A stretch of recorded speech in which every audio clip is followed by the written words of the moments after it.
Hello dear students, आज से हम शुरू कर रहे हैं अपना यूनिट 2 सॉल्यूशन विलियन।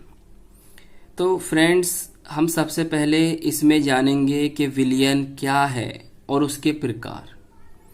विलियन क्या है, सॉल्यूशन क्या है और उसके प्रकार, उसके टाइप्स को पढ़ेंगे, जिसे पढ़ने के बाद आप एनसीईआरटी की एक्सरसाइज 2.1 और 2.2 के आंसर को हल कर लोगे।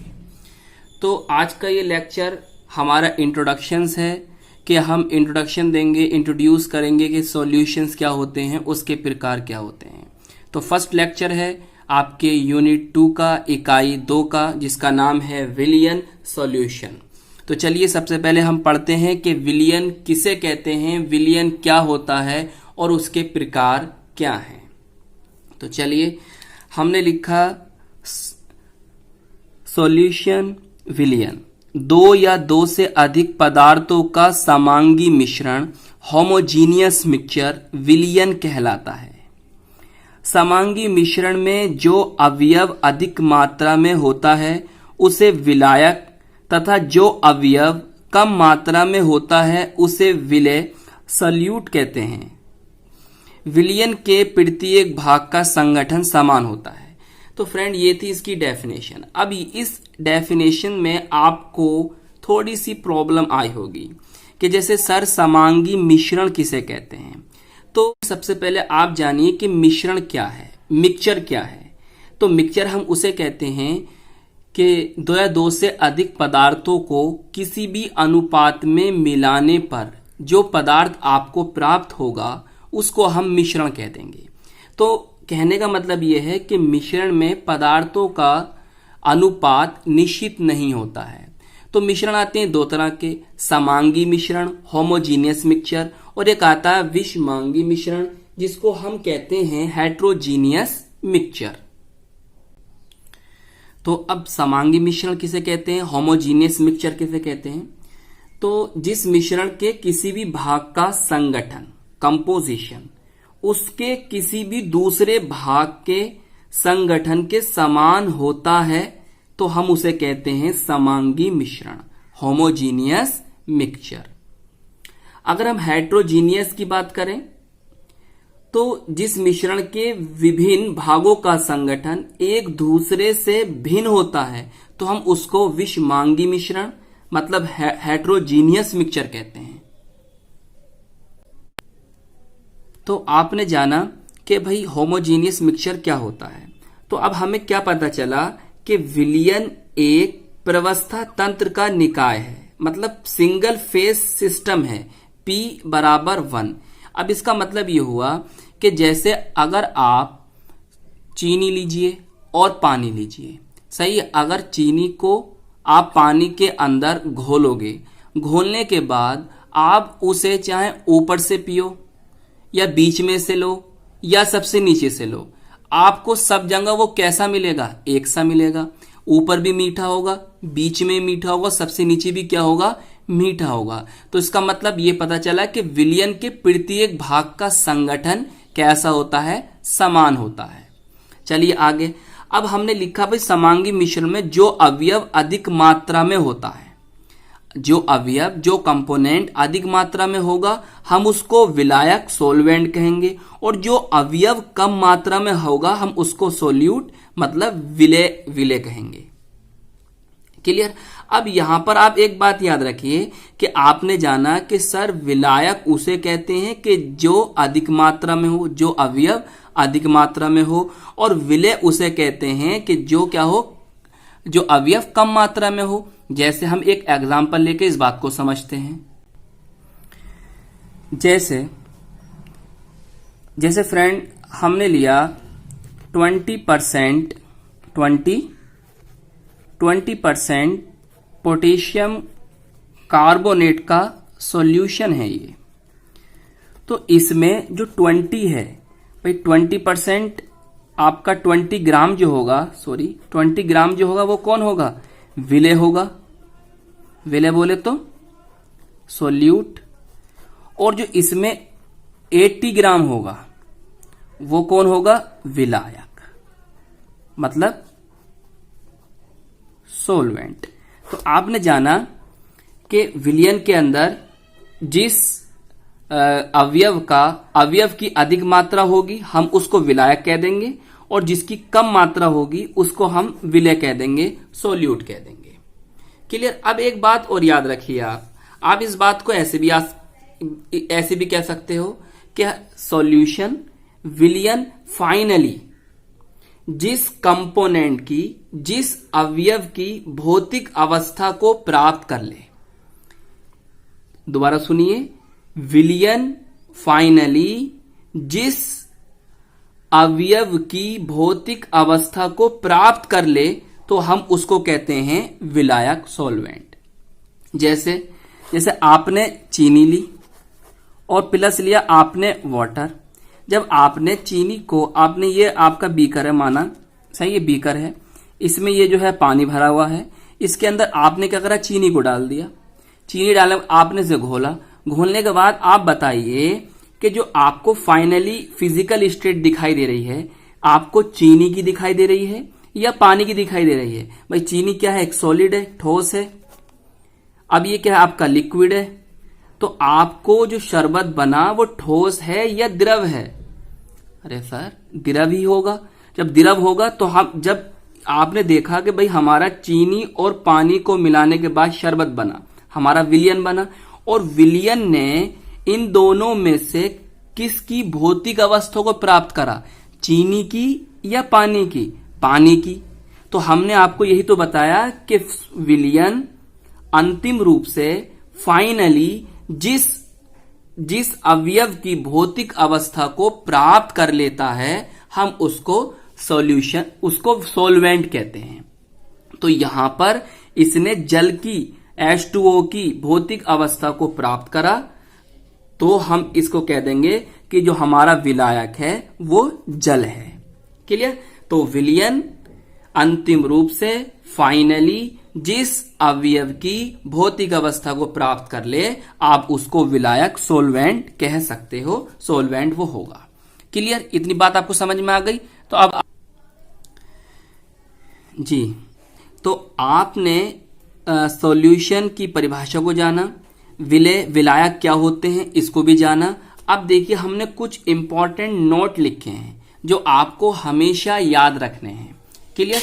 अब वो क्या है, जैसे विलयन के अवयव, कंपोनेंट ऑफ सॉल्यूशन। हम जानते हैं विलयन के दो अवयव होते हैं, एक को हम विलय, सोल्यूट, और दूसरे को हम विलायक, सोलवेंट कहते हैं। आप जानते हो सोल्यूट प्लस सोलवेंट बराबर सॉल्यूशन। कहने का मतलब यह है कि विलय प्लस विलायक बराबर विलयन। विलयन बनाने के लिए आपको विलय और विलायक की क्या होगी, आवश्यकता होगी।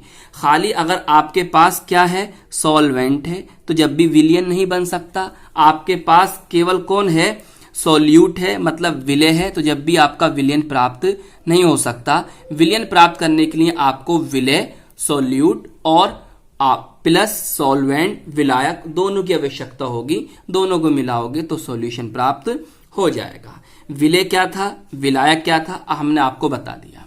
तो इतनी बात आपके समझ में आती है। चलिए अब चलते हैं आगे।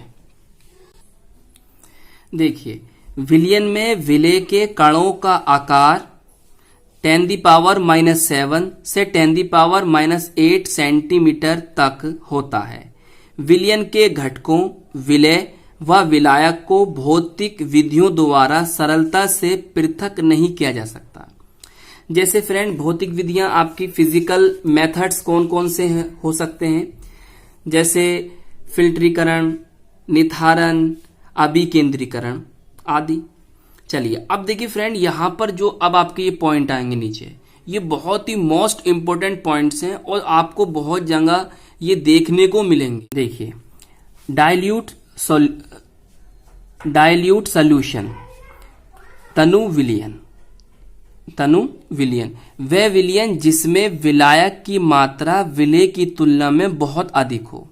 तो फ्रेंड हमने जाना कि तनु विलयन किसे कहते हैं, वह विलयन होते हैं जिसमें विलायक की मात्रा विलय की तुलना में बहुत अधिक होती है। हम उसको डाइल्यूट सॉल्यूशन तनु विलयन कहते हैं। शॉर्ट में डिल लिखा हुआ होता है, आपने देखा होगा, जैसे डिल HCl, डिल H2SO4, इस तरह से। अब आता है कॉन्सेंट्रेटेड सॉल्यूशन, सांद्र विलयन। वह विलयन जिसमें विलायक की मात्रा विलेय की तुलना में बहुत अधिक नहीं होती। वह विलयन जिसमें विलायक की मात्रा विलेय की तुलना में बहुत अधिक नहीं होती है, हम उनको कॉन्सेंट्रेटेड सॉल्यूशन, सांद्र विलयन या कॉन्सेंट्रेट सॉल्यूशन कहते हैं। जैसे आपने लिखा हुआ देखा होगा कॉन्सेंट्रेट H2SO4, कॉन्सेंट्रेट HCl, इस तरह से। तो आप इसे ऐसे भी याद रखिए, जो तनु विलयन होते हैं वो पतले होते हैं, और जबकि सांद्र विलयन जो होते हैं, कॉन्सेंट्रेट सॉल्यूशन जो होते हैं, वो गाढ़े होते हैं। क्लियर? आप देखिए आगे आता है एक्वस सॉल्यूशन, जलीय विलयन। वह विलयन जिसमें जल विलायक के रूप में हो। विलायक के रूप में कौन है? अगर जल है तो हम ऐसे विलयन को एक्वस सॉल्यूशन कहेंगे, जलीय विलयन कहेंगे। और नॉन एक्वस सॉल्यूशन, अजलीय विलयन, वह विलयन जिसमें जल विलायक के रूप में नहीं होता, तो हम उन्हें कहेंगे अजलीय विलयन, नॉन एक्वस सॉल्यूशन। जैसे आपके एग्जाम्पल ले लेते हैं कि भाई अजलीय विलयन के एग्जाम्पल क्या क्या हो सकते हैं, जैसे ईथर, बेंजीन, कार्बन टेट्राक्लोराइड आदि। तो क्लियर, इतनी बात आपके समझ में आई। चलिए अब चलते हैं आगे। विलयन क्या है, विलयन की डेफिनेशन क्या थी, और उसके अबाउट कुछ इंपॉर्टेंट पॉइंट्स को पढ़ने के बाद अब हम चलते हैं विलयन के प्रकार को समझने। टाइप्स ऑफ सॉल्यूशन, सॉल्यूशन के प्रकार क्या होते हैं। तो फ्रेंड, विलेय और विलायक की प्रकृति के आधार पर, उनके नेचर के आधार पर हम बात करें तो हमारे जो विलयन आते हैं वो होते हैं 9। क्लियर? अब हमने यहाँ पर कुछ इस तरह से लिखा है ताकि आपको और आसानी से याद रहे। जैसे विलायकों की भौतिक अवस्था, फिजिकल स्टेट के आधार पर विलयनों को मुख्यतः 3 भागों में वर्गीकृत किया जा सकता है, क्लासिफाइड किया जा सकता है। नंबर 1 गैसीय विलयन, गैसियस सॉल्यूशन। द्रव विलयन, लिक्विड सॉल्यूशन। ठोस विलयन, सॉलिड सॉल्यूशन। तो हमने आपको बताया, तो इस बात को आप इस तरह से याद रखिए, जब विलायक आपका गैस है तो गैसियस सॉल्यूशन, अगर आपका विलायक द्रव है तो लिक्विड सॉल्यूशन, और अगर आपका विलायक ठोस है तो आप उसको कह दोगे सॉलिड सॉल्यूशन। क्लियर? इस तरह से आप याद रखना। अब चलिए, अब इनके कुछ एग्जाम्पल हम पढ़ लेते हैं, जिसको हमने यहाँ पर टेबल के अंदर लिखा है बहुत आसानी से।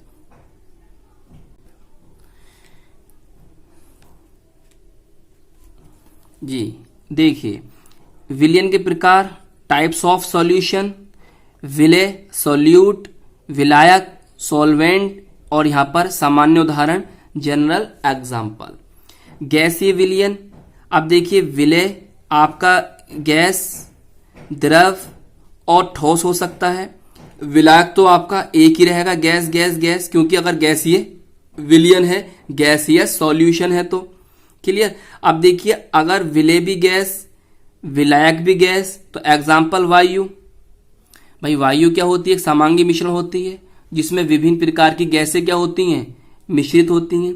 या ऐसे भी अगर आपसे एग्जाम्पल दे दिया जाए, भाई नाइट्रोजन और ऑक्सीजन में विलेय विलायक कौन है, तो आप आसानी से पहचान सकते हो, ये गैसीय विलयन है, इसमें विलेय भी गैस है और विलायक भी गैस है।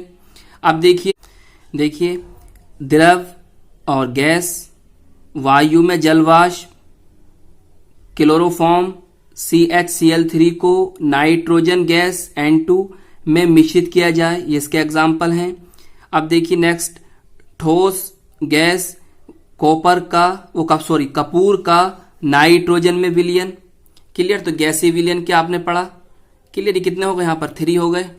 पढ़ते हैं द्रव विलयन, लिक्विड सॉल्यूशन, जिसमें आपका विलायक तो लिक्विड ही रहेगा, द्रव ही रहेगा, और विलेय आपके गैस, द्रव और ठोस होंगे।